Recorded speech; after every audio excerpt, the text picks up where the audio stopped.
Zixara pressed her scaled fingers against the cold metal surface of the observation deck window and watched the dying star pulse with its final bursts of energy.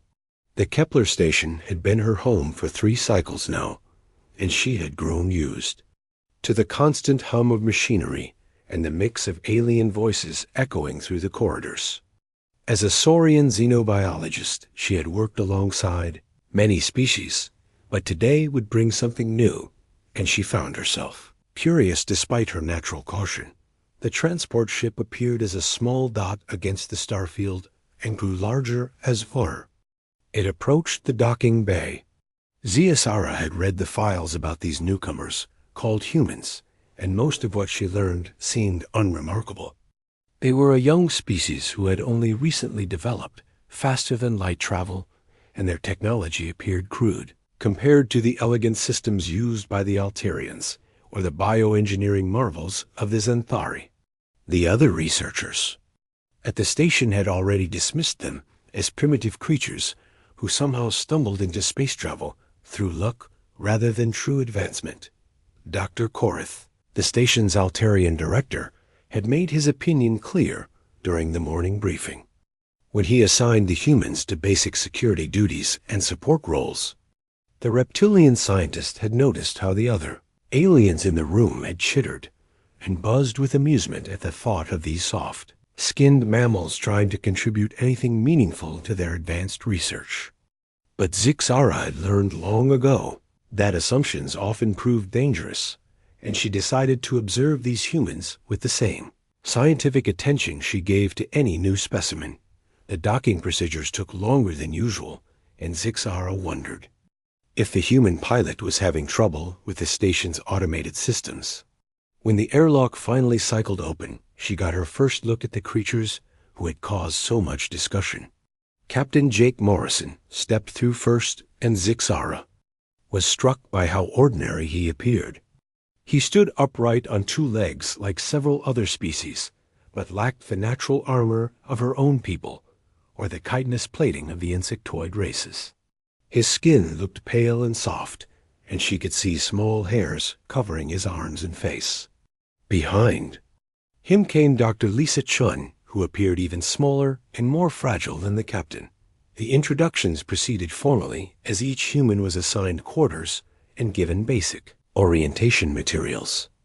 Zixara noted how they asked simple questions about the station layout and seemed genuinely interested in learning about the different species they would be working with.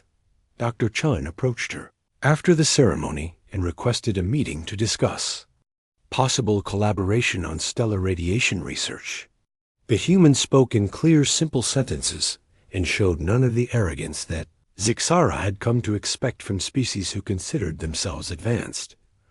Over the following days, Zixara found herself spending more time observing the human team than she had originally planned.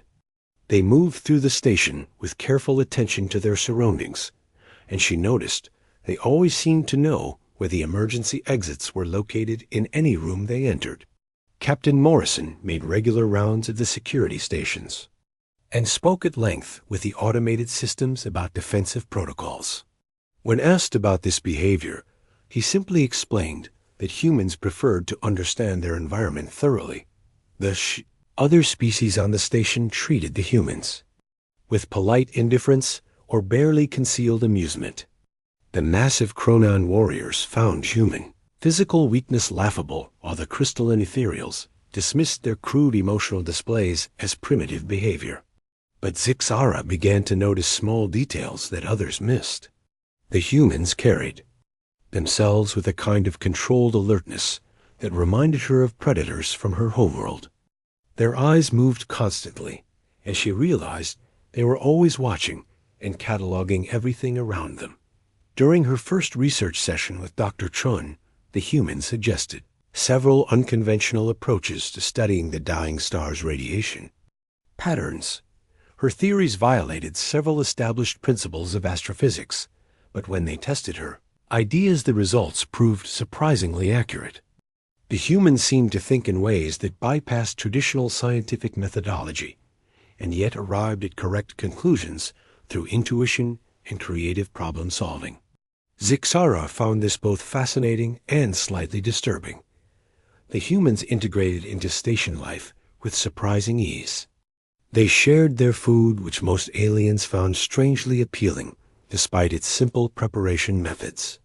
Their music contained complex emotional patterns that affected even species who claimed to be purely logical. They told stories of their homeworld and their history that painted pictures of a species that had survived countless disasters and conflicts through determination and adaptability. But Zixara noticed that their stories always ended before describing recent events, and they seemed reluctant to discuss their space exploration beyond the most basic facts. Commander Rick Hayes, the human tactical officer, began organizing what he called recreational combat training in one of the empty cargo bays. Most aliens viewed this as primitive entertainment, similar to the mock battles that young Cronin warriors engaged in for sport. But Zixara observed several sessions and noticed the humans approached these exercises with deadly seriousness. They practiced moving as coordinated units and using improvised weapons with efficiency that suggested extensive real-world experience rather than theoretical. Training engineer Tony Martinez became popular throughout the station for his ability to repair systems using parts and methods that violated standard engineering protocols. When the atmospheric processor in Section 7 failed, he managed to restore function using components from 3 different incompatible systems. The Altarian engineers studied his work for days, trying to understand how such crude modifications could actually improve performance. Martinez simply shrugged and explained that humans had learned to make things work with whatever materials were available. Late one evening, while working alone in the laboratory, Zixara accidentally accessed a restricted section of the human communication network. The message fragments she saw contained references to something called the Shu Devourers and mentioned Outer Rim territories, where human ships had encountered unknown hostile forces. Before she could read more, Dr. Chun appeared behind her and quietly closed the files explaining they were old training scenarios that had been accidentally left in the active directory. The human's explanation seemed reasonable, but Zixara noticed how quickly and smoothly she had handled the situation. The station's routine continued peacefully, but Zixara found herself paying closer attention to human behavior patterns. She noticed they had established informal watch schedules and always knew where each team member was located. They asked detailed questions about the station's defensive capabilities and emergency procedures that other species found tediously paranoid. Captain Morrison requested technical specifications for systems that seemed unrelated to their assigned duties, and when questioned, he explained that humans like to understand all aspects of their environment for safety reasons. Dr. Amy Foster, the human psychologist, began conducting informal interviews with various alien species, claiming she wanted to better understand cultural differences for improved cooperation. Most aliens were happy to discuss their societies and customs, but Zixara realized the human was gathering detailed information about alien psychology, behavioral patterns, and potential weaknesses. When she mentioned this observation to Dr. Chun, the human smiled and said that understanding others was essential for peaceful coexistence. As the weeks passed, Zixara developed genuine respect for human intelligence and creativity, but she also began to feel an undefined sense of unease. These creatures, who appeared so physically weak and emotionally unstable, had survived and thrived in what they described as a dangerous galaxy. They claimed to be explorers and scientists seeking knowledge and friendship, but they moved and acted like soldiers preparing for war. The contradiction troubled her scientific mind, and she decided to investigate further when opportunity arose. The dying star continued its slow collapse, and the station's sensors recorded increasingly unusual energy readings from the surrounding space.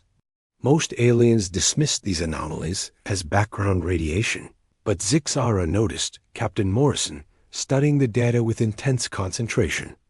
When she asked about his interest, he explained that humans had learned to pay attention to unusual patterns because they often indicated important changes in local conditions. His answer seemed logical, but something in his expression suggested he knew more than he was sharing about what those changes might mean. The morning began like any other aboard Kepler station, with the gentle hum of life support systems and the distant chatter of alien voices in the corridors.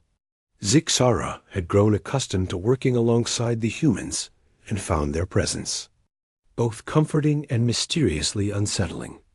Dr. Chun arrived at the laboratory early as usual, carrying her personal data pad and a steaming cup of the bitter liquid humans called coffee that had become surprisingly popular among several alien species. Lieutenant Ben Taylor had expanded his combat training sessions to include volunteers from other species, and Zixara was amazed at how quickly the humans adapted their techniques to accommodate different physical capabilities. The massive Chronon warriors initially scoffed at human methods, but after several sessions, they began incorporating human tactical concepts into their own fighting styles. The humans never claimed superiority, but quietly demonstrated techniques that proved devastatingly effective against opponents twice their size and strength. Tony Martinez had become the unofficial station engineer after solving a series of problems that had baffled the regular maintenance staff for months. His unconventional methods produced results that violated standard engineering principles, but somehow worked better than the original designs. When the Altarian chief engineer questioned his modifications, Martinez patiently explained his reasoning, using simple concepts that even non-technical personnel could understand. His explanations always made perfect sense, but Zixara noticed he never revealed where he had learned such advanced improvisation techniques. Dr. Amy Foster continued her cultural research with remarkable thoroughness and had compiled detailed psychological profiles of every major species represented on the station. She claimed this information would help humans integrate better into galactic society, but Zixara suspected the data served other purposes as well. The human psychologist had an uncanny ability to predict how different aliens would react in various situations, and often positioned herself to observe their responses to stress or unexpected events. The humans had established subtle routines that most aliens failed to notice, but Zixara's scientific training made her sensitive to patterns. Captain Morrison conducted daily inspections of critical systems under the guise of familiarizing himself with station operations. Commander Hayes regularly tested communication equipment and backup protocols, claiming he wanted to ensure emergency procedures would function properly. Lieutenant Taylor organized equipment, inventories, and somehow always discovered supplies that had been overlooked or misplaced by previous crews. During one of their research sessions, Dr. Chun made an casual comment about human exploration missions that caught Zixara's attention. She mentioned that humans had encountered many dangerous situations during their expansion into space and had learned to prepare for unexpected threats. When pressed for details, the human scientist became evasive and changed the subject to their current stellar radiation experiments. But Zixara noticed how Dr. Chun's body language shifted when discussing human space exploration, and she suspected there were significant events that humans chose not to share with other species. The station's AI began reporting unusual energy signatures at the edge of the solar system, but dismissed them as background interference from the dying star's irregular emissions. Most of the research staff accepted this explanation and continued their normal work schedules. However, Zixara observed Captain Morrison spending increasing amounts of time studying these readings and correlating them with data from the station's long-range sensors. When she asked about his interest, he explained that humans had learned to investigate all anomalies thoroughly because space contained many unexpected dangers. Chief Petty Officer Sam Collins arrived on a routine supply transport and immediately began working with Martinez to upgrade the station's defensive systems. They claimed the modifications were standard safety improvements, but Zixara noticed they were installing equipment that seemed far more advanced than anything she had seen. In standard defensive packages, the new components integrated seamlessly with existing systems, but appeared designed for combat situations rather than routine protection. Against space debris or solar radiation, Corporal Maria Rodriguez joined the communications team and quickly improved the station's ability to maintain contact with distant ships and installations. She implemented new encryption protocols and established backup communication channels that would function even if primary systems failed. When questioned about these improvements, she explained that humans valued reliable communication because isolation in space could prove fatal if emergencies arose. Her explanation seemed reasonable, but the level of sophistication in her modifications suggested extensive military communication experience. Xingzara began paying closer attention to human conversations when they thought no other species were listening. She discovered they used code words and references that seemed innocuous but clearly carried deeper meanings. They discussed equipment maintenance using terminology that sounded like tactical planning and described routine activities in ways that suggested they were actually conducting reconnaissance missions. The humans never said anything directly threatening, but their private communications indicated they were constantly evaluating potential threats and defensive options.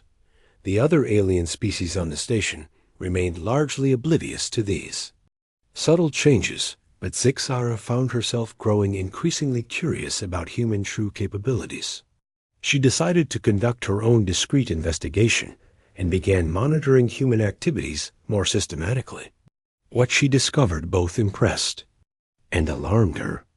The humans had quietly identified every potential vulnerability in the station's design and had developed contingency plans for dozens of different emergency scenarios. Dr.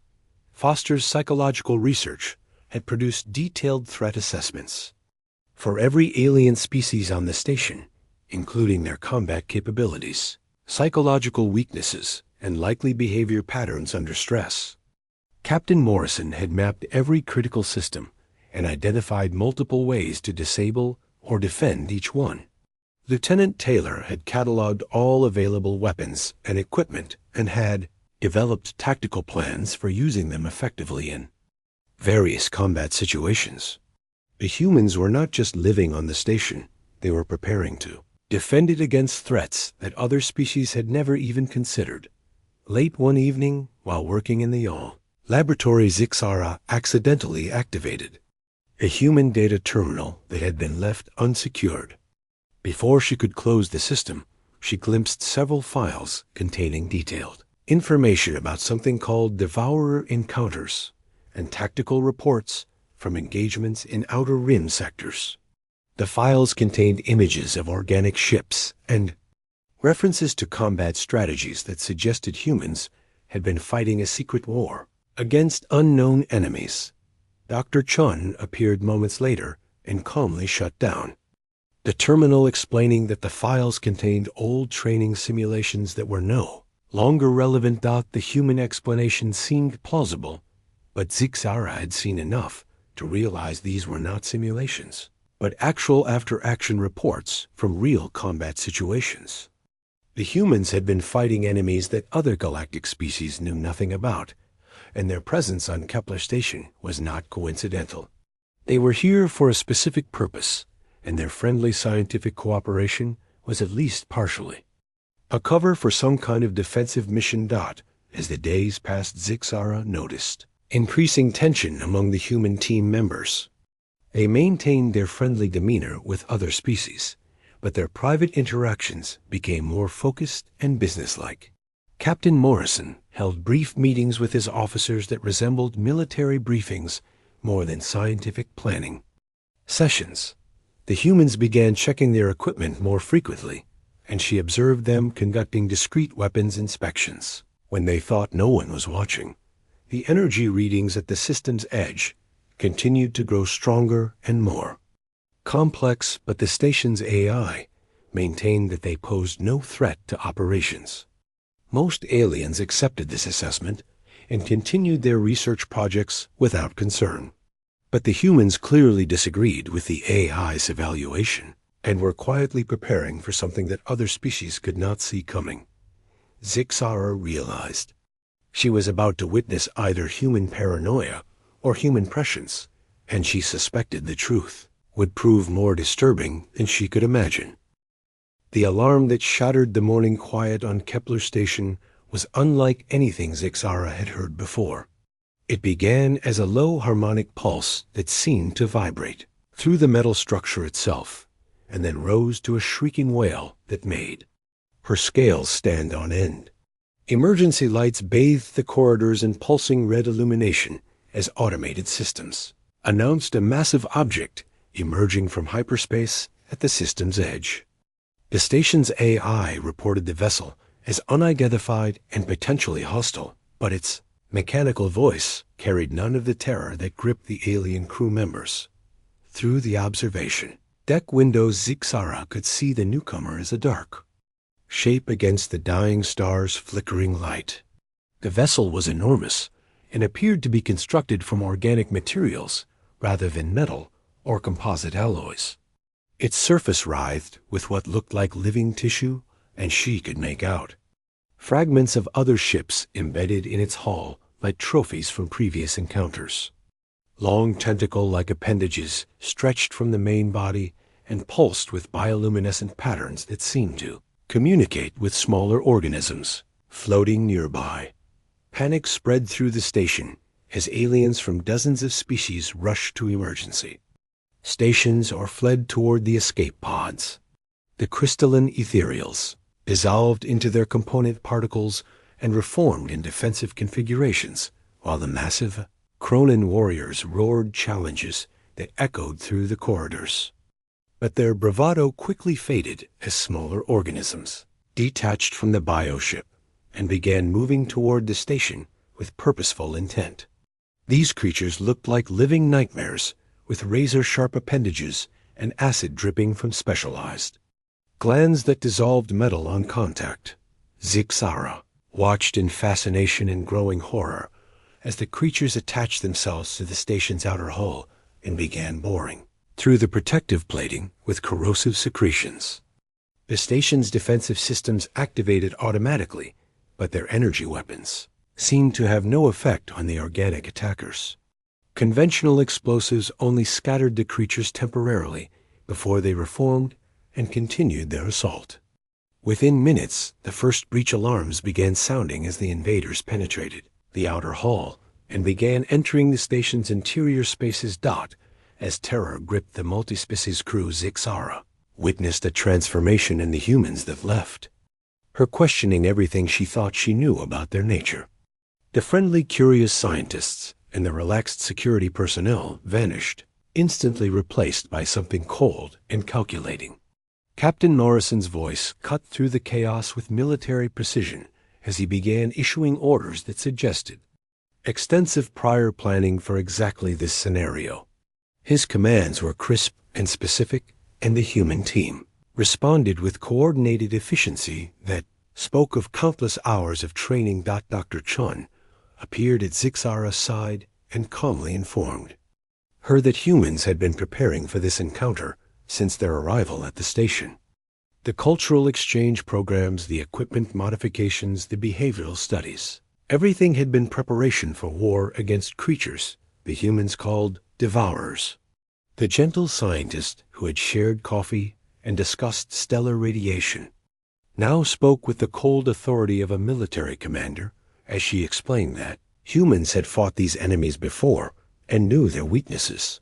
Lieutenant Taylor and his team moved through the corridors with weapons that had been concealed throughout the station during their supposed routine inspections. The humans did not just defend against the attacking creatures, they hunted them with tactics that seemed to anticipate every movement the invaders made. Zixara followed the human team and watched in amazement as they systematically cleared sections of the station using techniques that demonstrated intimate knowledge of devourer behavior patterns. The creatures themselves were living nightmares that defied classification by any known biological system. They moved with liquid grace through spaces that should have been too small to accommodate their bulk, and their bodies seemed to shift and adapt to overcome any obstacle. Their appendages could slice through metal or inject paralytic toxins that left victims conscious but helpless. Most terrifying of all, they appeared to feed on living tissue while keeping their prey alive to maximize suffering and extend the feeding process. But the humans showed no fear as they engaged these horrors in close combat. They moved like predators who had found their natural prey and employed weapons specifically designed to exploit devourer vulnerabilities. Tony Martinez used improvised explosive devices to collapse corridor sections and trap groups of creatures in areas that could then be flooded with toxic compounds. Dr. Chon revealed hidden caches of chemical weapons that had been disguised as scientific equipment throughout her laboratory spaces. Commander Hayes coordinated the human response with tactical expertise that suggested years of combat experience against these specific enemies. He directed teams to critical locations and anticipated devourer movements with uncanny accuracy. His orders were economical and precise, and the human soldiers executed them with mechanical efficiency that left no room for error or hesitation. They fought not like desperate defenders, but like experienced exterminators. Conducting a routine pest control operation. Sergeant Dan Murphy appeared with explosive devices that seemed far too advanced for standard station security equipment. He moved through areas overrun by devourers and planted charges with calculated precision before withdrawing to safe distances and triggering devastating explosions. But these were not random destructive acts. They were surgical strikes designed to eliminate specific threats while preserving critical station infrastructure. The most disturbing aspect of the human response was not their efficiency, but their apparent satisfaction with the violence. Lieutenant Taylor actually smiled as he described improved tactics they had developed since previous encounters with devourers. The humans were not just defending themselves, they were enjoying the opportunity to test their skills against worthy opponents. They approached the battle with the focused intensity of artists, perfecting their craft. Dr. Kevin Brooks emerged from what Zixara had thought was a simple medical facility carrying weapons that fired specialized ammunition designed to prevent devourer regeneration. He explained calmly that the creatures could recover from conventional wounds by absorbing organic matter from their victims, but human weapons delivered toxins that disrupted their cellular repair mechanisms. Every aspect of human preparation had been focused on permanent elimination of the threat. As the battle progressed, Zixara realized that the humans were not just fighting for survival. They were conducting a systematic extermination campaign. They had studied devourer biology and behavior patterns and had developed countermeasures for every defensive adaptation the creatures possessed. The creatures that had terrorized dozens of galactic civilizations were being methodically destroyed by beings that other species had dismissed as primitive and harmless. Lieutenant Commander Sarah Walsh coordinated communications with human vessels that had been tracking the devourer bioship through hyperspace. She revealed that a human fleet was already en route and would arrive within hours to provide support and ensure complete elimination of the threat. The humans had not just prepared to defend Kepler Station, they had planned a comprehensive military operation to destroy the entire devourer force. The realization struck Zixara like a physical blow as she understood that every human behavior she had observed over the past weeks had been authentic but incomplete. These beings who shared food and stories and showed genuine curiosity about other cultures were the same creatures who could methodically exterminate an invading force without losing sleep. They possessed a capacity for violence that made even the nightmarish devourers seem almost innocent by comparison. As the immediate threat was contained, and human reinforcements arrived to complete the cleanup operation. Zixara found herself staring at Captain Morrison with new understanding. The friendly officer who had asked polite questions about station procedures was actually one of the most dangerous predators in known space. The humans had not come to Kepler Station as students or junior partners. They had come as guardians, preparing to protect the galactic community from threats that established civilizations could not even comprehend. The battle had settled into a rhythm of systematic destruction as human teams moved through the infected sections of Kepler Station with methodical precision. Zixara followed Captain Morrison and his squad as they cleared corridors that had become alien landscapes of organic growth and twisted metal. The Devourers had transformed entire sections into breeding chambers where captured aliens hung suspended in cocoons of living tissue, while parasitic larvae fed on their still conscious hosts. What disturbed Zixara most was not the horror of the scene, but the calm efficiency with which the humans responded to it. They moved through nightmare corridors without hesitation and showed no emotional reaction to sights that left other species paralyzed with terror. Lieutenant Taylor examined a cluster of cocoons with clinical detachment before placing explosive charges that would incinerate everything in the area. When Zixara asked if any of the victims might still be saved, he explained that devourer reproduction was irreversible, and the kindest option was quick death. Dr. Kevin Brooks had revealed himself to be far more than a simple medical officer. He directed teams using weapons specifically designed for biological warfare. His laboratory had contained an arsenal of chemical compounds and specialized ammunition that could only have been developed through extensive research into devourer physiology. He explained to a group of terrified alien survivors that conventional weapons were useless because devourers could regenerate from even severe injuries by absorbing organic matter from their environment.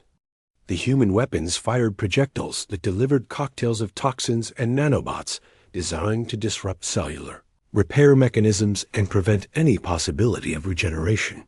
Brooks demonstrated the effectiveness of these weapons by showing how a wounded devourer that would normally heal within minutes remained permanently disabled after being struck by human ammunition. The creatures writhed in apparent agony as their own biology turned against them, but the humans watched with the dispassionate interest of scientists observing a successful experiment. Sergeant Dan Murphy had transformed from the cheerful engineer who repaired atmospheric processors into something that resembled a force of nature. He moved through devourer-infested areas with improvised explosive devices that he deployed with artistic precision. His charges were not randomly destructive, but carefully calculated to collapse specific structural elements and trap creatures in areas that could then be flooded with lethal compounds. He worked with the focused intensity of a master craftsman perfecting his technique. The most chilling moment came when Zixara realized that the humans were not just defending themselves, they were hunting. Captain Morrison explained that devourers were parasitic organisms that reproduced by implanting eggs in living hosts and could remain dormant for months before emerging to consume entire populations. The only way to ensure complete elimination of the threat was to track down and destroy every single organism, including microscopic traces that might escape conventional detection methods. Human teams spread throughout the station using specialized scanners to locate hidden devourer genetic material and sterilize contaminated areas with weapons that could eliminate biological threats at the molecular level. They worked with the thoroughness of professional exterminators who understood that a single surviving organism could restart the entire infestation cycle. Their approach was not just military, it was genocidal in its completeness. Commander Hayes coordinated the operation from a command post he had established in what had been the station's main conference room. Multiple displays showed tactical maps of cleared areas and identified remaining threats with symbols that indicated different types of devourer organisms and their relative danger levels. He directed human teams with calm authority and adjusted strategies based on real-time intelligence from scouts who moved through the most dangerous areas with apparent immunity to fear. Zixara watched as human soldiers encountered creatures that had consumed entire alien families and transformed their bodies into mobile breeding platforms. The parasitized victims remained partially conscious and begged for help while devourer larvae emerged from wounds in their flesh. Other species would have hesitated or tried to find ways to separate the parasites from their hosts, but the humans simply eliminated the entire organism with weapons that ensured nothing could survive. The psychological impact of witnessing human efficiency in warfare was more disturbing than the physical horror of the devourer attack itself. These beings who had seemed primitive and emotional revealed themselves to be the most effective killers Zixara had ever encountered. They approached extermination with the same methodical attention to detail that they brought to scientific research, and their success rate was absolute. Dr. Chun continued her work in the laboratory, but her research had shifted from stellar radiation to analyzing devoured tissue samples for improved weapons development. She explained that humans had been fighting these creatures for years and had developed increasingly sophisticated methods for permanent elimination.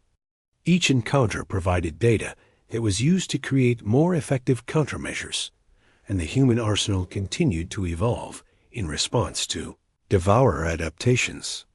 Corporal Maria Rodriguez maintained communications with the approaching human fleet and coordinated intelligence sharing that allowed ground teams to anticipate devourer movements before they occurred. She had access to databases containing detailed information about devourer behavior patterns and tactical responses from dozens of previous encounters. The humans were not learning how to fight these creatures. They were refining techniques that had been proven effective in countless battles. The realization that struck Zixara most forcefully was that every aspect of human behavior she had observed over the past weeks had been part of an elaborate preparation for exactly this scenario. Their cultural research had been intelligence, gathering to identify potential allies and assess their combat capabilities. Their equipment modifications had been weapon installations disguised as routine maintenance. Their friendly cooperation had been a cover for the most sophisticated military operation she had ever witnessed. As the human teams completed their sweep of the station and confirmed that all devourer organisms had been eliminated, Zixara found herself looking at her human colleagues with a mixture of admiration and existential terror. These creatures who shared meals and told stories and expressed genuine interest in alien cultures were also capable of systematic genocide when faced with existential threats. They possessed a capacity for violence that made them more dangerous than any species in known space. The most disturbing aspect was that the humans seemed to view their lethal efficiency as a natural response to the situation rather than something extraordinary.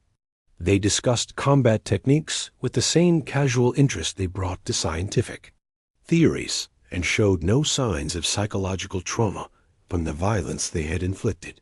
For them, exterminating an entire species of parasitic organisms was simply another day at work.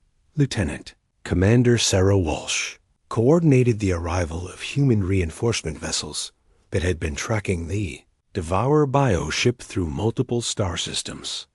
She revealed that this had been the 7th such encounter in the past year, and that human forces had successfully eliminated devourer incursions in sectors throughout the galaxy. Other civilizations remained unaware of these battles because humans preferred to handle such threats quietly and efficiently.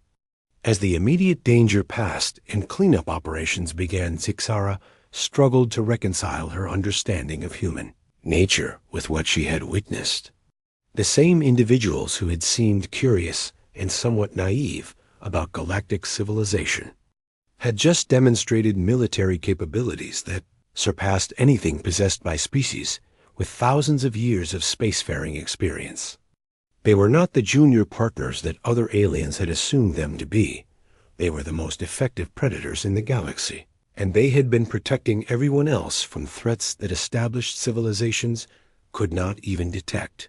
The humans began preparing detailed reports of the encounter. That would be filed with galactic authorities, but Zixara suspected these documents would omit crucial details about human capabilities and the true extent of the Devourer threat. They seemed content to allow other species to continue viewing them as primitive newcomers while they quietly maintained their role as the galaxy's most effective guardians against the darkness that lurked between the stars. The human fleet that emerged from hyperspace 3 hours after the battle began was unlike anything Zixara had seen in her years of studying galactic civilizations. The ships moved with predatory grace, and their hull designs incorporated organic curves that suggested they had been modified using technology captured from previous Devourer encounters. Admiral Janet Pierce commanded the flotilla from a vessel that appeared to be part warship and part mobile research laboratory equipped for biological warfare on a scale that defied conventional military thinking. Captain Billy Martinez led this rescue coordination teams that swept through Kepler Station with scanners capable of detecting Devourer genetic material at the molecular level.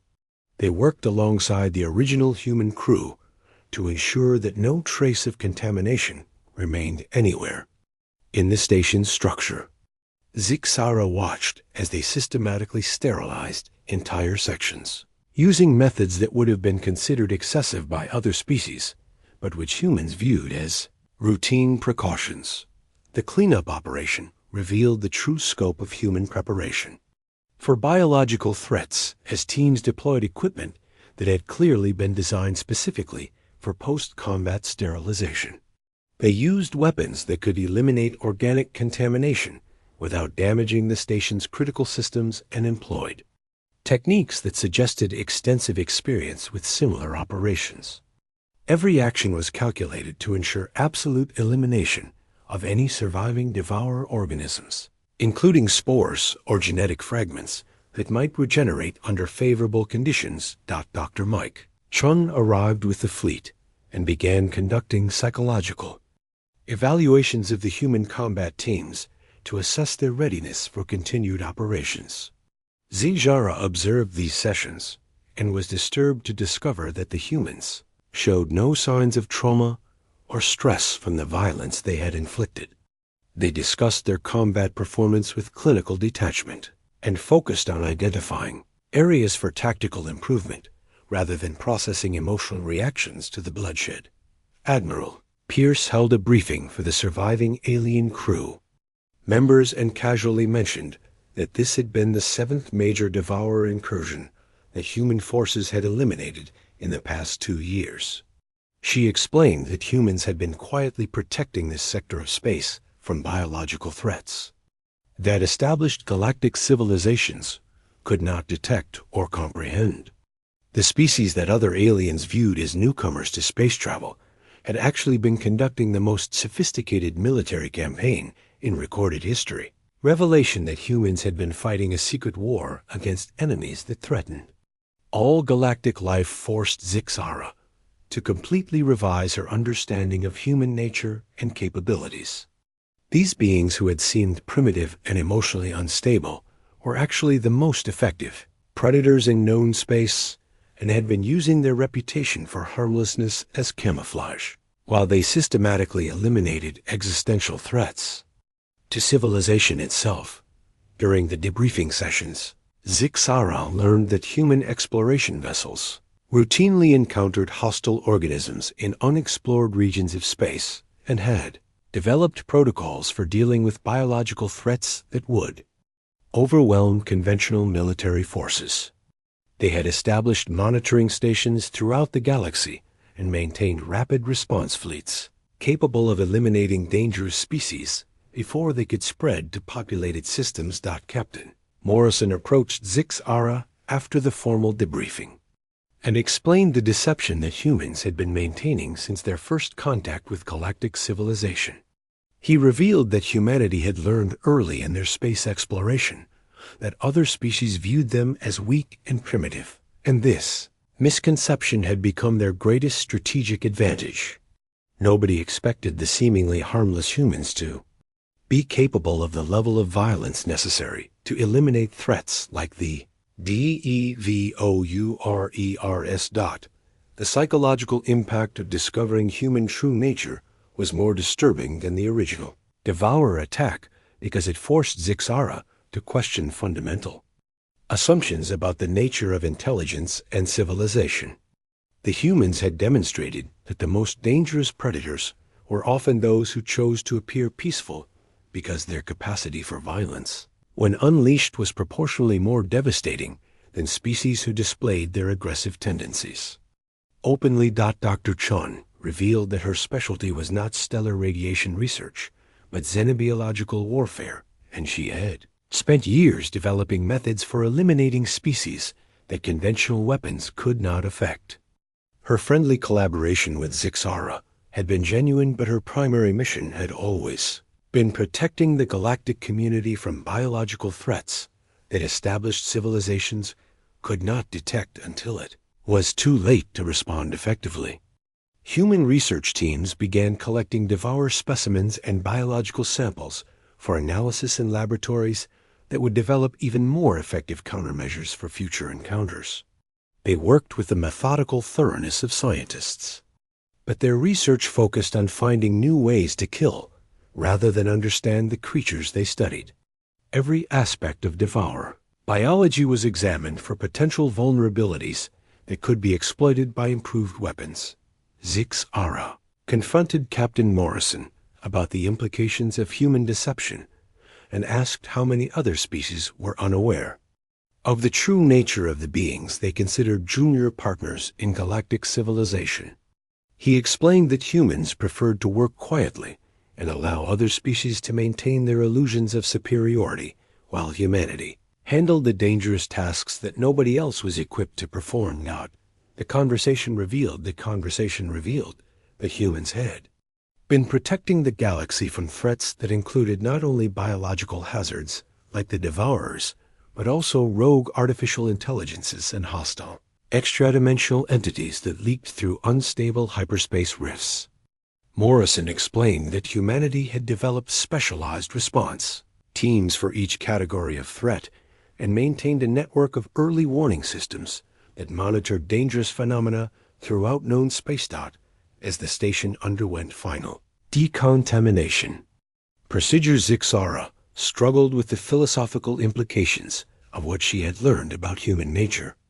These beings could genuinely care about other species and form authentic friendships while simultaneously possessing the capability to commit genocide against entire categories of life when circumstances required such extreme measures.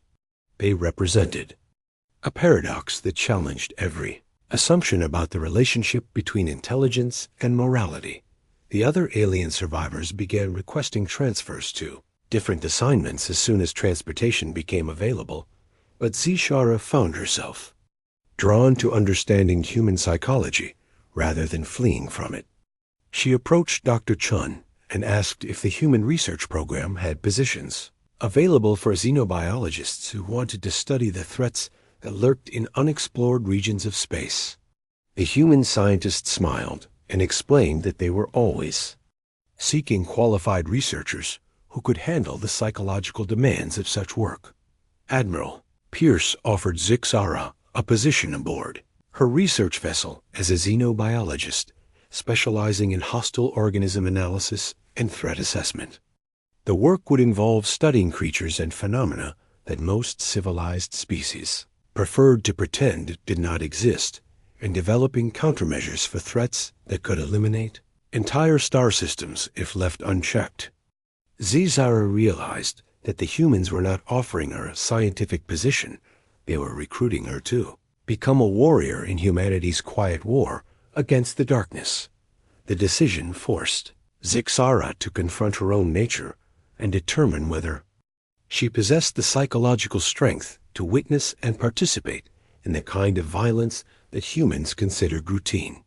She had seen what happened when civilized beings encountered true evil and understood that conventional morality became meaningless when faced with existential threats to all life.